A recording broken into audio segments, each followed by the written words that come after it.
for the month of September is taken from Malachi chapter 3 verse 6. For I am the Lord, I do not change.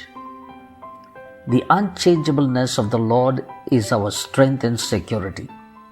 Just imagine what would happen if the Lord changes each day.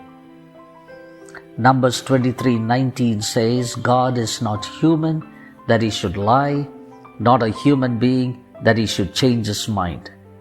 Does he speak and then not act? Does he promise and not fulfill? On the contrary, it means man is human and man lies.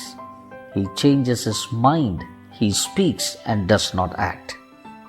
James chapter 1 verse 17 says, every good and perfect gift is from above, coming down from the Father of the heavenly lights, who does not change like shifting shadows. There are 4 things I want to place before you. The first one, he is unchanging in his character. You and I can be influenced by changing situations around us, and we can also act contrary to our nature. But not the Lord. Nothing can influence his character. He is the same yesterday, today, and forever. The Bible says he does not change like shifting shadows. The second thing, he is unchanging in his love for you. There are many promises in the Bible, but there are certain promises that are so uplifting and so comforting. One of them is this, I have loved you with an everlasting love. Today, the criteria for loving are looks, performance, favoritism, wealth, etc. But not with the Lord. He loves you for who you are. You are significant and important to the Lord. If you want to know how much he loves you, my friend, just gaze at the cross and you will see his nail-pierced hands.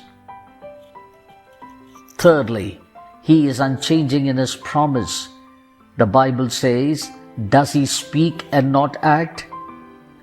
Very often we hear people saying, I am claiming the promise, but nothing is happening. My friend, claiming the promise does not make things happen in your life. It is a relationship with the promise giver, and trusting the promise giver makes things happen in your life. Finally, he is unchanging in his purpose for you. The Lord did not create you and then think of a purpose for you. Even before you were created, he made a plan for you. Before God created the world, he had already chosen you. And before you were formed in your mother's womb, God had already called you. And before you even took your first breath, God had already known you. And before you did anything good or bad, God had already loved you. Is that astounding to you? Friend, this unchanging God is your shield, your strength, and your fortress. Remember, as you travel through this month, he is unchanging in his character. He is unchanging in his love for you. He is unchanging in his promise. He is unchanging in his purpose for you. Have a blessed and a glorious walk with the Lord this week.